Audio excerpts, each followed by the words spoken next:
भाई आज हमारे पास आई है ये स्प्लेंडर BS6 मॉडल ब्लैक में।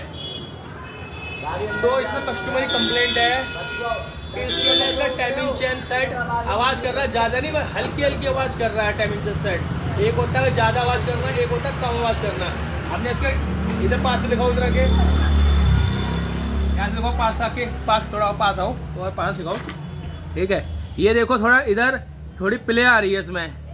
ठीक है, ये चीज में हमने इसके टाइपेट भी सेट करे। एक गाड़ी नंबर दिखा दो, गाड़ी घुमा दो पूरी, इधर दिखा दो पूरी गाड़ी, इधर गाड़ी दिखा दो, जल्दी आगे दिखाओ। इधर सामने दिखाओ गाड़ी को, सामने जाके अब इधर इधर इधर इधर घूम जाओ, इधर आ जाओ, जल्दी जल्दी आओ। अब हम इसके अंदर काम करने आ रहे हैं। ठीक है, इसके अंदर टाइमिंग चेन डालेंगे। ठीक है, बाकी सब कुछ सही है इसका। और एक इसके अंदर पुश रॉड रबर, एक स्प्रिंग डालेंगे और इसकी आवाज़ बंद करेंगे। ठीक है, कस्टमर ने कहा इसकी टाइमिंग चेन की आवाज़ बंद करने के लिए हमें। बाकी कस्टमर ने कहा इसकी चेन सेट कर देना और इसके ब्रेक टाइट कर देना आगे पीछे के, तो वो हम इस पर काम करते हैं। ठीक है, चलिए इस काम को स्टार्ट करते हैं। ठीक है, आज के लिए भाइयों इतना बहुत है।